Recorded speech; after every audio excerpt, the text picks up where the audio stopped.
Hello everyone, I hope you are doing well. I don't know if you can see, that's my cat Cupcake. All right, question number 1. What social justice issues have you encountered as an educator or as a student? I've not been in the classroom. I start my practicum next semester, so woo! So I have not seen any social justice issues as an educator yet, but as a student, I have seen social justice issues. Mostly in my special education classrooms. I've been in special education my whole life.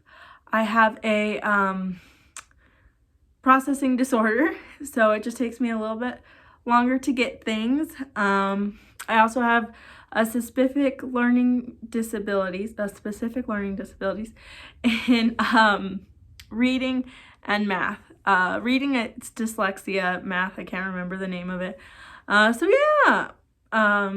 So one of the big social injustices I saw in special education was the separating of classes. I felt like I didn't get a lot of the learning opportunities my peers got, and I feel like I missed out in a lot of really cool lessons. And like, I didn't know until high school that, in my middle school, they already learned about the Holocaust. I didn't learn about it because I was in like reading classes that counted as my English. But anyways, so I was like, what? We learned about the Holocaust? When? And that's like a huge subject. And so I was like, what? And they're like, yeah, Rachel, we learned this at our middle school. And I'm like, what? Anyways, so like also my math I feel so behind on because they were like multiplication in middle school, and then I got to high school and they were like algebra, and I was like, what's that? So I don't know, I just feel like maybe inclusion would have been better, because then I could have been with my neurotypical peers, not miss out on some learning opportunities, and just get some additional support in the classroom. Would have been awesome. But oh well. I know that now that inclusion is getting more popular, so I'm like, yay. Yeah. I'm trying to think, what is another social injustice I saw in special education? Oh, so it has a negative connotation to it still, or stigma, that you're not smart. Oh my gosh.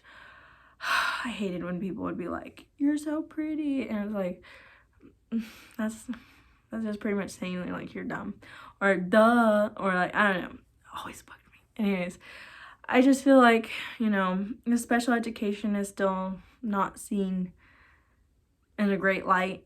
You're just dumb, or when it's not, you just might need additional support. You learn differently. We all learn differently. So I just wish that negative connotation would go, or the stigma, because it's really amazing people, and I don't know. I think we all just learn differently, and that stigma needs to go, because we all have the abilities to be awesome. Anyways, so I forgot where I was going with that.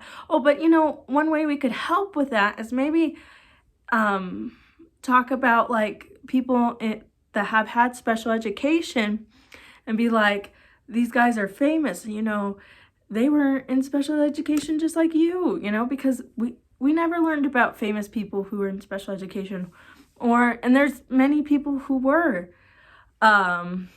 You also don't learn about the disabilities rights movement, which I'm like, what? I would have loved to learn about that in school.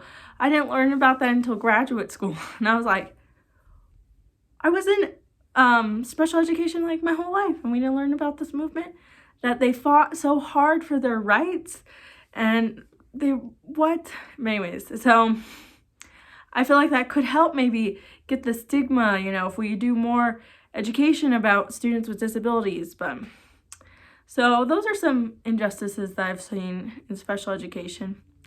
So yeah. Now question number 2. As an educator, how can you ensure all your students have access to the same learning opportunities when some of them may not have the technology to engage in online learning activities?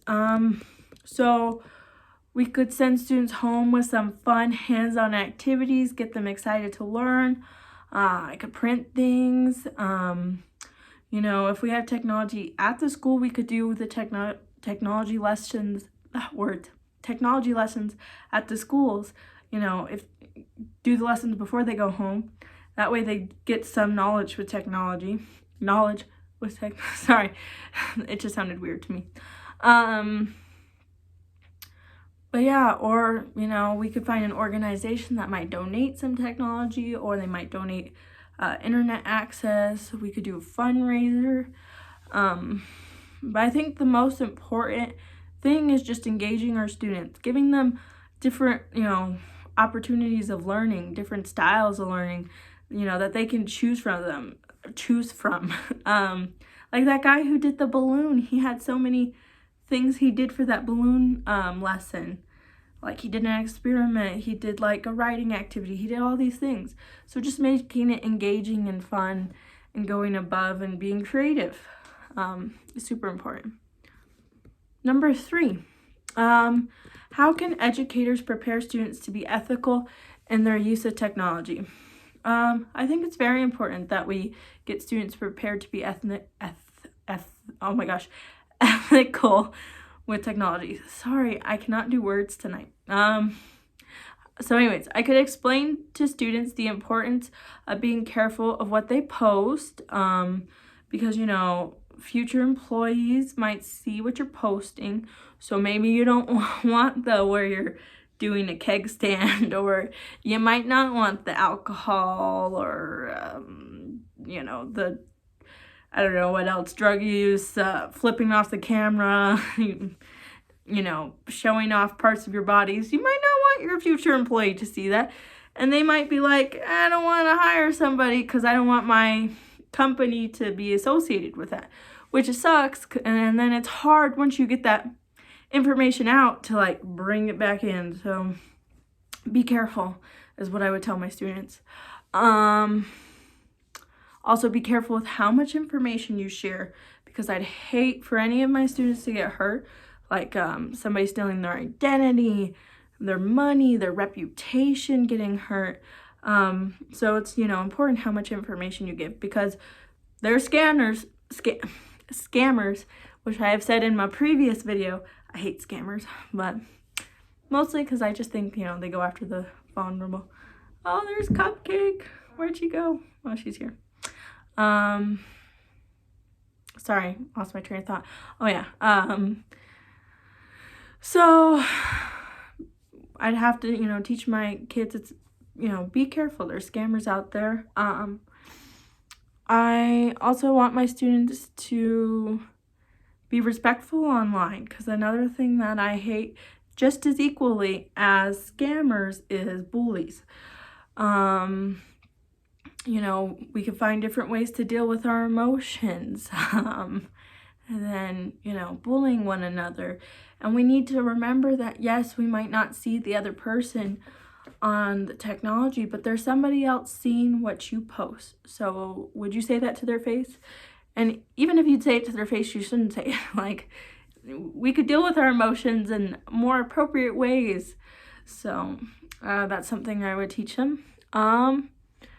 I also would teach them the importance of talking to their boss and their like professors or teachers in a professional manner, because you don't want to text, you know, your boss or an educator like sup, or, you know, I don't know, where you at, or I'm trying to think of things, BRB, or you don't want to do that, or emojis, because they'll be like, what?